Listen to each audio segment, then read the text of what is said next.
But Max is a different fighter now. Is he?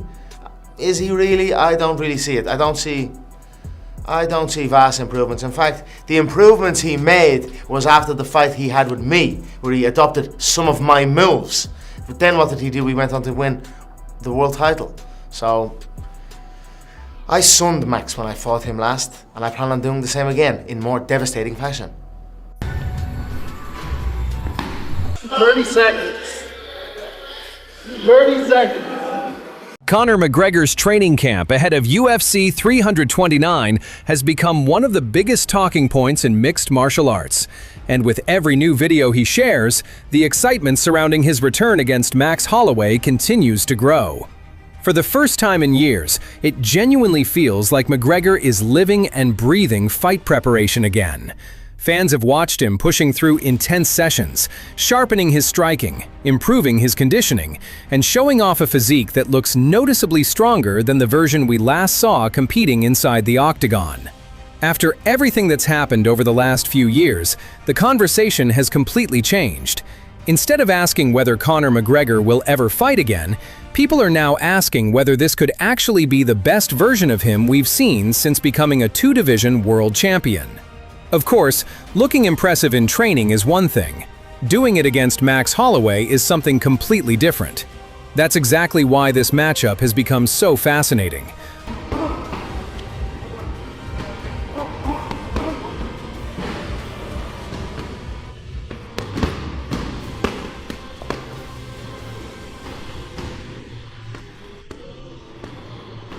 I'm gonna go towards Max Holloway, and I'm leaning towards Max Holloway.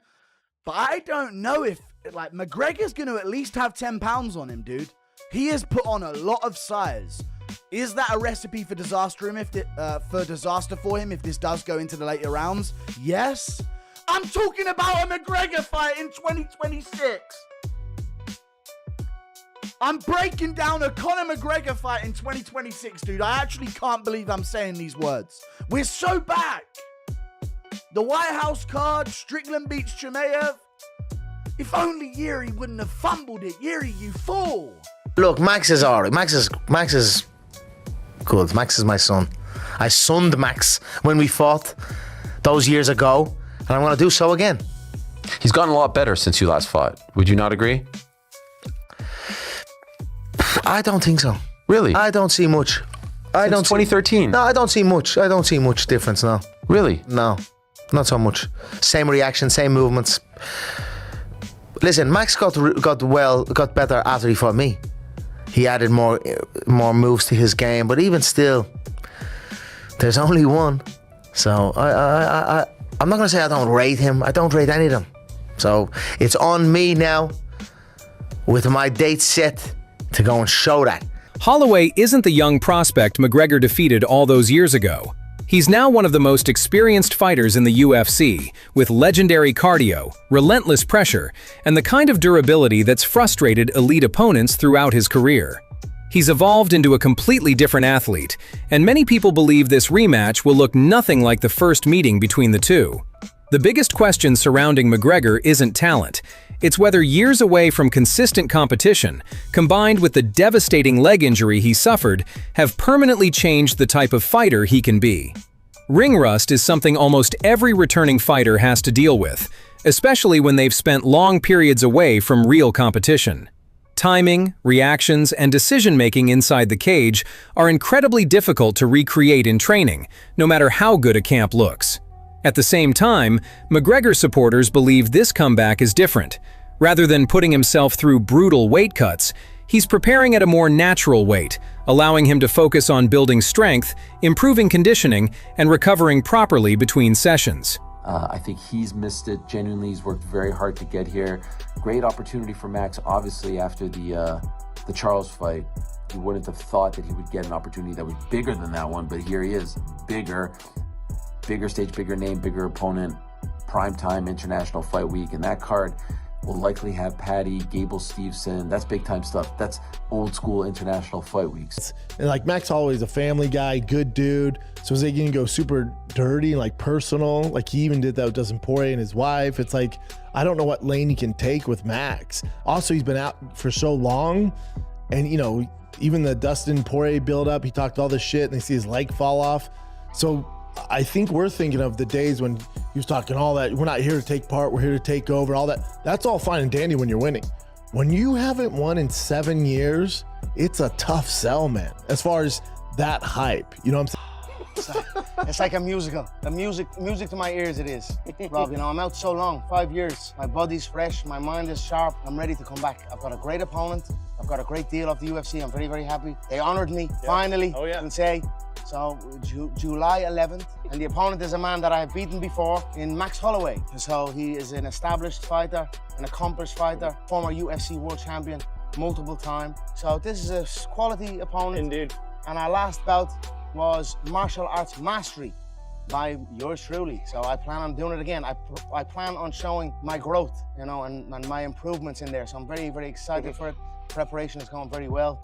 We're living, breathing, and sleeping in the gym. Literally, here we are. I live in the gym. I have a base here, and I have a base in my coach John's gym, and I go between them both. Many fighters have spoken about how much of a difference that can make over the course of an entire training camp, and it's one of the main reasons fans are so intrigued by his physical transformation. Stylistically, the fight remains incredibly difficult to predict. McGregor has always been at his most dangerous when he's controlling distance, reading his opponent's movement, and landing explosive counters before they have time to react. 70, being able to eat whatever, you know, I mean, within reason, but being able to eat whatever he wants, being able to be as strong as you've ever seen him. I think the thing to think about is, you know, Max Holloway's always been Mr. Durable, kind of like Nate Diaz. And once that goes, it's a sad, sad thing to watch. So it's like, the questions are, is Max Holloway still Mr. Durable? We know if this fight goes in the 3rd, 4th, and 5th round, it favors Max. Conor's never been a cardio guy. It's just not his thing. So if this goes 4 and 5, that's going to definitely favor Max. Max has been active. Like, I would put Conor at like a plus 500. Is the harder part of that comeback, especially fighting someone like Max, who's, you know, still on top of his game? Is it more mental or physical? Yeah, you need to make sure when you prepare yourself, you need to try to recreate that environment, that level of discomfort that you will face. If you stay in your comfort zone during their training camp, it's not good. You need to make sure you bring guys that gonna try to make you uncomfortable, you know, like, and I'm not only talking about skills and sparring, I'm talking about, like, sometimes it's good to bring guys that you never train with.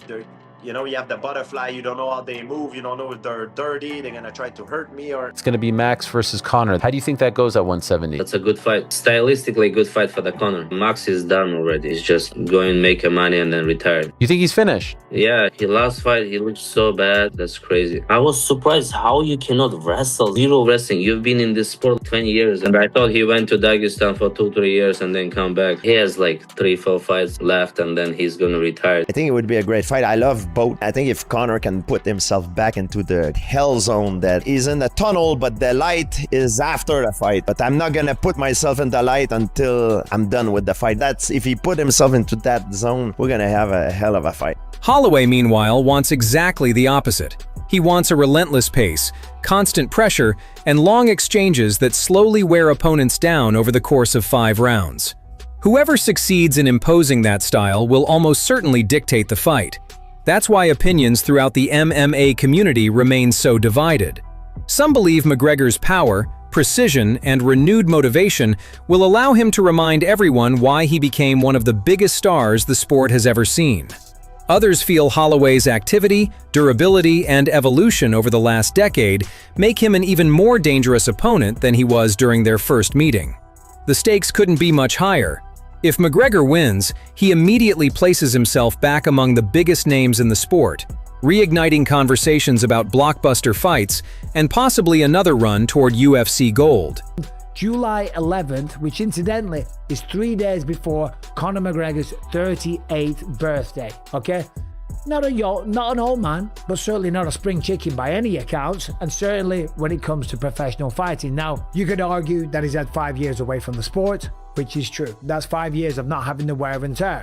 That's 5 years of not going through training camps, 5 years of not getting punched on the face, taken down, choked out, all that kind of stuff. The wear and tear, he hasn't been going through that. The man's made an absolute fortune in and outside of the cage, so he hasn't had to do that. He's been chasing business ventures and enjoying himself outside of the octagon. Fair play to him. That is the life that he's built. Well, we know that, you know, Conor hasn't been in the game for a long time, and I think a lot of people are thinking that he's just going to lose everything, but that's not the case. He's going to be dangerous. He's obviously going to still be very sharp, very explosive, still got a good eye. Is it the exact eye that he had when he was, you know, double champ and doing what he was doing? No, probably not, but still going to be very dangerous. And I know Max is going to respect that. Obviously, they're going to want to put on a show, but at the same time, you're going to know Conor will be very dangerous early. I think Max will make the right decisions to not just, you know, get in the fire straight away, and then start to work him later in them rounds. So we know that Conor, again, very dangerous, very explosive, but that is going to wear on you. And with that big layoff, even though he's probably training very hard, we know that that's going to eventually wear on him, and you know that sharpness that I reckon he still has is probably going to deteriorate a lot quicker because of he's been out of the game for so long. A victory would silence years of criticism and prove that the injuries, the setbacks, and the time away never truly ended his career. If Holloway wins, however, it completely changes the story. It would show that the sport has moved forward, that one of the UFC's greatest veterans has finally surpassed the man who defeated him years ago. And it would become one of the defining victories of Holloway's legendary career. That's why UFC 329 feels like so much more than a simple comeback. For McGregor, it's an opportunity to prove that everything he's endured over the last few years wasn't the final chapter.